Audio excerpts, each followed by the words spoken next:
گرنے کے قابل ہوا تقریباً 8 برس. جناب ابراہیم علیہ السلام رکن و مقام کے درمیان سو رہے. رکن و مقام کے درمیان رکن و مقام کے رہے خانہ کعبہ. جب آپ جائیں گے انشاءاللہ اللہ آپ کو لے جائے گا.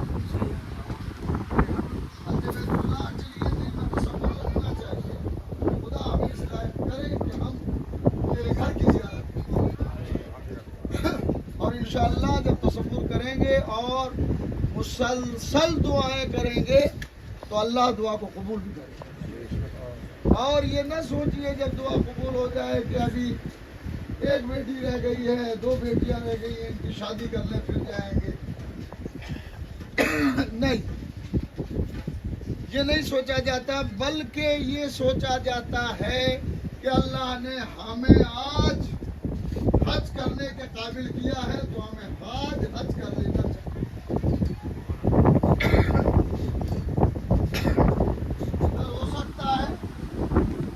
کل ہو سکتا ہے دولت کا پتہ نہیں ہے، آج ہے اور کل نہیں ہے. آج نہیں ہے، ہو سکتا ہے کل آ جائے. اللہ سب کو اس کے ظرف کے مطابق دولت دیتا ہے اور پھر آزماتا ہے کہ یہاں پہ سے باہر اور ہمارے بندوں کا خیال رکھتا ہے کہ نہیں رکھتا ہے. جانے کے بعد اگر آدمی کی جون میں رہے تو اللہ دولت میں اضافہ کرے. اسی صورت سے پیسہ آ جانے کے بعد کمزور طبقے کا اپنے اگر خیال رکھے اور ان پر خرچ کرے تو اللہ کمزور ورگ پر خرچ کرنا دولت کا شکریہ ہے. اور اللہ کا وعدہ ہے لئن شکرتم لازیدنکم، اگر تم میرا شکریہ ادا کرتے رہو گے تو میں اضافہ کرتا ہوں، زیادتی. تو اگر آج اللہ نے آپ کو توفیق دی ہے، دیکھیں آج ذرا سا کچھ اچھا لگ رہا ہے، ورنہ ہم بھی سوچتے کہ جناب ابراہیم علیہ السلام رکن مقام کے درمیان رکن حجر اسود اور اسی کے سامنے یہ حجر اسود ہے.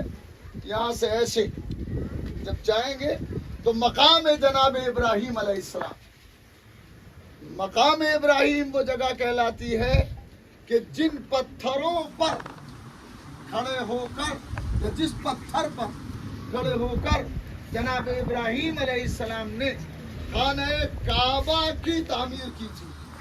تو جیسے پاڑ باندھی جاتی ہے ہمارے ہاں، اس پتھر نے پاڑ کا کام کیا تھا.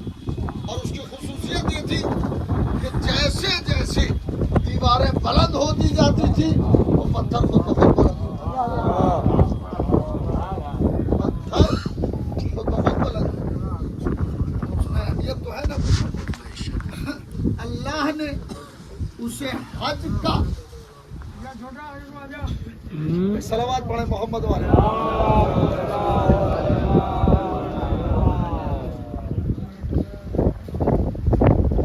جو چھوٹا اپنا کام کر رہا ہے اسے کرنے دیں. جناب ابراہیم علیہ السلام مقام اور رکن کے درمیان سوئے ہوئے تھے. خواب میں دیکھا میں بیٹے کو ذبح کر رہا ہوں. مدتوں بعد بیٹا ہوا تھا، 90 اور 100 برس کی عمر ہے تقریباً جناب ابراہیم علیہ السلام کی. اس عمر میں جانے کے بعد اللہ نے بیٹا دیا اور اب کہہ رہا ہے کہ تم اسے ذبح کرو، میری راہ میں قربان کرو اسے. سوئے ہوئے تھے. اب سونے کا معاملہ یہ تھا کہ خواب ہے آ گیا ہوگا، مگر نہیں، یہ خیال رہے. جناب ابراہیم علیہ السلام نے اپنے 8 سال کے بیٹے سے یعنی جناب اسماعیل سے ذکر کیا، کیا وہ نہیں تھا اے میرے لال، انی ارا فی المنام، میں نے خواب میں دیکھا ہے، انی ارا فی المنام انی اذبحک، میں نے خواب میں دیکھا ہے کہ میں تمہیں ذبح کر رہا ہوں. فانظر ماذا تری، اب تم سوچ کے بتاؤ کہ تمہاری کیا رائے ہے.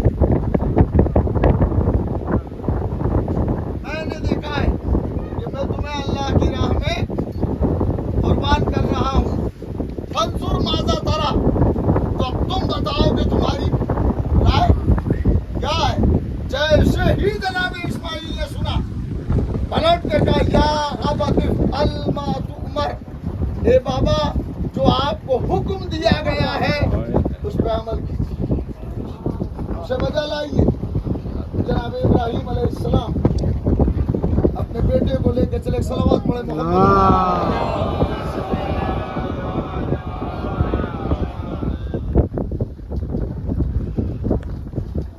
اعملوا عباد اللہ فی مثل هذا اليوم الذی ابتلى الله ابراہیم الخلیل بذبح ولده اسماعیل، فرأى الخلیق خلیل فی المنام وهو بین الرکن والمقام انه لولده اسحاق ولده اسحاق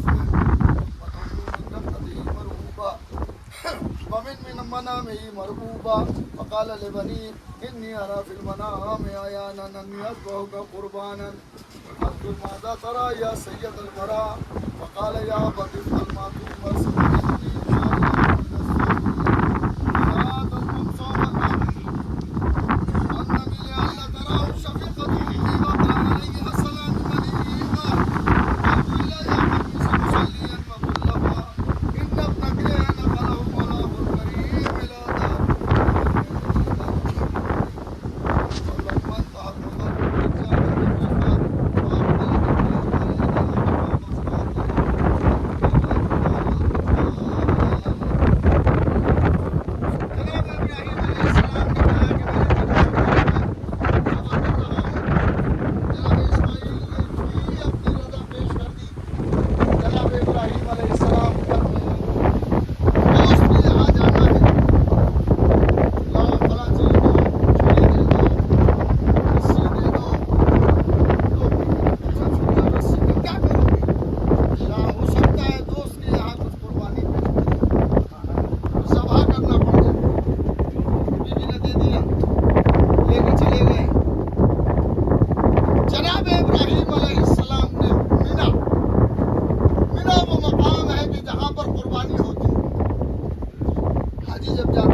دار ابراہیم علیہ السلام نے پٹی باندھی،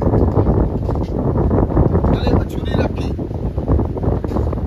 ادھر چھری رکھی، ادھر ملائے اعلیٰ میں تہلکہ مچ گیا، پرندے رونے لگے، فرشتے رونے لگے، اس بوڑھے کے صبر پر اور بچے کے قربانی پر آواز آئی، پروردگار تیرا نبی ذبح ہو رہا ہے، جبرائیل کو جاؤ اور تمبا لے کے جاؤ۔ ابراہیم کے چھری کے نیچے سے اسماعیل کو ہٹا لو اور تمبے کو لٹا لو۔ لیکن جناب ابراہیم علیہ السلام نے جب پٹی باندھی تھی تو بیٹا تھا، اور جب چھری چلائی تو آواز بیٹے کی نہیں آئی، تمبے کی آئی۔ تمبے کی آواز سننے کے بعد جناب ابراہیم نے گھبرا کے پٹی کھولی تو کیا دیکھتے ہیں؟ بیٹا کھڑا مسکرا رہا ہے اور تمبا ذبح ہوا پڑا ہے۔ آواز دی، پروردگار کیا تو نے میری قربانی کو قبول نہیں فرمایا؟ معبود میں نے بڑے خلوص سے قربانی دی تھی۔ آواز آئی کہ تم نے بے شک اپنی قربانی کو پورا کر دیا. بس صدقت الرؤیا, تم نے اپنے خواب کو سچ کر دکھایا. ہم نے اسے آخر والوں کے لیے چھوڑ دیا. ہم نے اسے ذبح عظیم سے بدل دیا ہے. ذبح عظیم جانتے ہیں کون ہے؟ ذبح عظیم امام حسین علیہ السلام. صلوات پڑھیں. والملائکۃ متضرعہ والوحوش متسرعہ والسماء من فوقہم تنزل والارض من تحتہم تمر وتعلم الطفل الصغیر وتعلم بالانسان الشیخ الکبیر ونادى ارحم الراحمین یا ابراہیم صدقت الرؤیا ان كذلك نجزي المحسنين إنا هديناه البلاء المبين هديناه بذبح عظيم وكلمة عند ذلك الحليم إلى ما أتاه من ذبح عظيم من الفدية وما قربان وجعل بسم الله عيانا وأحسن الحديث كلام الله الحكيم. بسم الله الرحمن الرحيم. قل هو الله أحد الله الصمد لم يلد ولم يولد ولم يكن له كفوا أحد.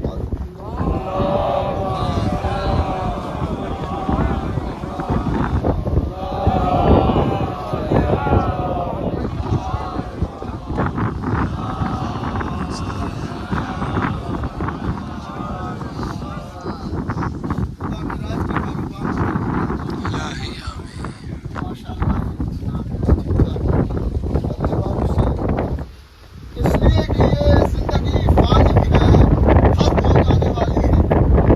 اب اس کے کہ انسان کو موت آ جائے اسے بہترین عمل انجام دینا چاہیے. اس لیے کہ موت سے مفر, موت سے فرار, موت سے بچنا ممکن نہیں ہے. کتنی بھی کوشش کر لے آدمی, 1000 برس کی زندگی ہوگی مگر مرنا بہر حال.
کیا مگر دمبا کھڑا ہوا. دمبا پڑا ہوا تھا جسے ذبح کیا گیا اور بیٹا کھڑا ہوا تھا. جناب اسماعیل کی قربانی عرب قرآن نے کہا وَفَدَيْنَاهُ بِذِبْحٍ عَظِيمٍ. ذبح عظیم کا فدیہ ہم نے اسے قرار دیا. تَرَكْنَا عَلَيْهِ فِي الْآخِرِينَ, ہم نے آخر والوں کے لیے چھوڑ دیا ہے قربانی کو. إِنَّ هَذَا لَهُوَ الْبَلَاءُ الْمُبِينُ. یہ تو بس ایک تمہارا امتحان تھا ابراہیم, تمہارا امتحان تھا ورنہ ہم نے آخر والوں کے لیے بھی بھیج دیا. ذبح عظیم سے مراد کون ہے؟ ذبح عظیم سے مراد امام حسین ہے. آپ کا غور کریں, جناب اسماعیل کو جب ذبح کیا تو جناب ابراہیم نے پٹی باندھی تھی.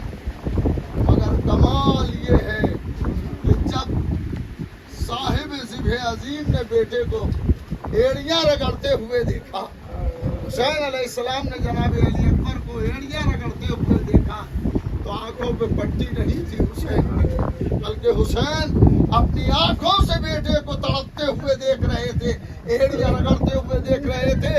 تاریخ کا بیان یہ ہے کہ جب حسین لاشِ علی اکبر پہ پہنچے تو علی اکبر نے سینے پہ ہاتھ رکھا ہوا تھا. باپ نے پوچھا بیٹا کیا بات ہے, سینے سے ہاتھ ہٹاؤ. تو جناب علی اکبر نے کہا بابا پرچھی لگی تھی یعنی سینے میں رہ گئی اور ابھی پریشان کر رہی ہے. جناب ابراہیم علیہ السلام کے وارث حضرت امام حسین علیہ السلام نے مضبوط ارادے کے ساتھ اپنا ہاتھ زخم سینہ میں ڈالا. اور برچھی کی علی کو پکڑ کے یہاں علی کر کے کھینچا. برچھی کے ساتھ علی اکبر کا کلیجہ نکل آیا. حسین بیٹے سے لپٹ گئے. اے میرے لال یہ بوڑھا باپ.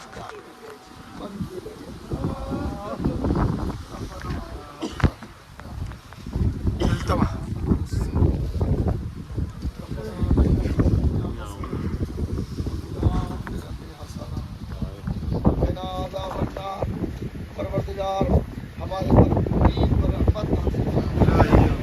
پروردگار مغفرت فرما, درجات بلند فرما. پروردگار جو زندہ ہیں ان پر اپنے کرم کی نظر رکھ, کرم کا سایہ رکھ.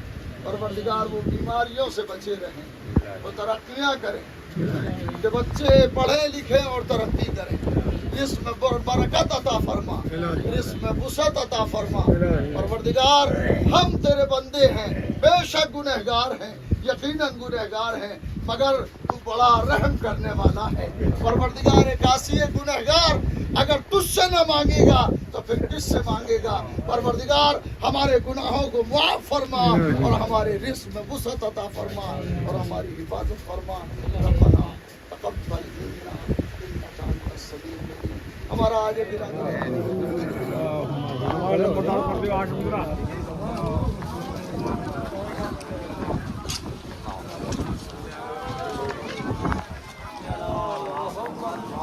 درود پڑھتے رہے بابا دے بلند. اللہم صل علی